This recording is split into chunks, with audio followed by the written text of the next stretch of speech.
Let's continue to read Joel chapter 2. An army of locusts. Blow the trumpet in Zion, sound the alarm on my holy hill. Let all who live in the land tremble, for the day of the Lord is coming. It is close at hand. A day of darkness and gloom, a day of clouds and blackness. Like dawn spreading across the mountains, a large and mighty army comes, such as never was of old, nor ever will be in ages to come. Before them fire devours, behind them a flame blazes. Before them the land is like the Garden of Eden, behind them a desert waste. Nothing escapes them. They have the appearance of horses, they gallop along like cavalry. With a noise like that of chariots, they leap over the mountain tops like a crackling fire consuming stubble, like a mighty army drawn up for battle. At the sight of them, nations are in anguish. Every face turns pale. They charge like warriors. They scale walls like soldiers. They all march in line, not swerving from their course. They do not jostle each other. Each marches straight ahead. They plunge through defenses without breaking ranks. They rush upon the city. They run along the wall. They climb into the houses. Like thieves, they enter through the windows. Before them, the earth shakes, the sky trembles, the sun and moon are darkened, and the stars no longer shine. The Lord thunders at the head of his army. His forces are beyond number, and mighty are those who obey his command. The day of the Lord is great. It is dreadful. Who can endure it? Okay, so a lot of stuff. A lot. This is sermon upon sermon. One thing to take note of is the description of the locust. That'll come back in, particularly in Revelations in, I want to say, I can't remember if it's during the tribulation period or the 7 year, but yes, take note of what he was saying because it's going to come back up, but it also has multiple different meanings to it.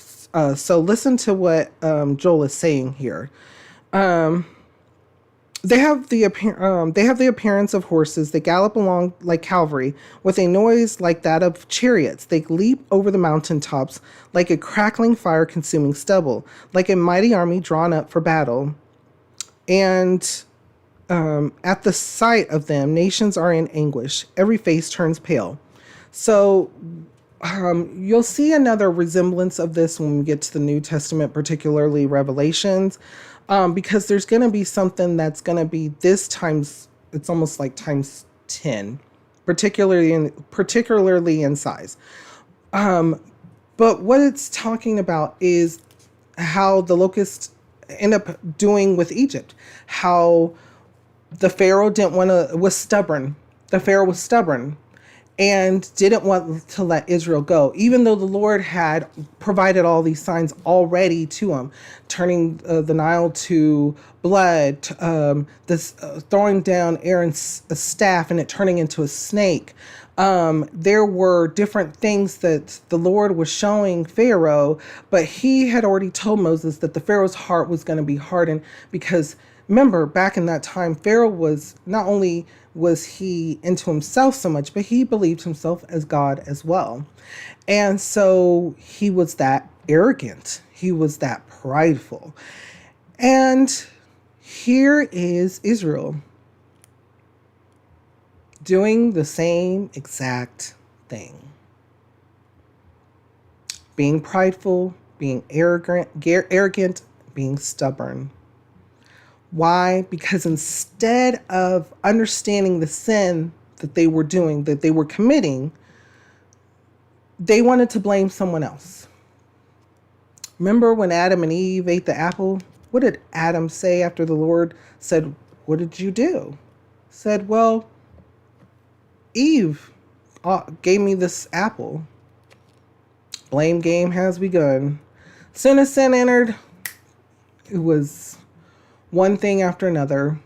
Instead of us confessing and humbling ourselves, we think we're too good or we shouldn't be punished because it's an admission. When we start blaming It's almost as if it's an admission to guilt, to sin. There's a lot here. Before we go on, though, what kind of thoughts or feelings come to your mind when we read over this? How does it make you feel and what does it make you think?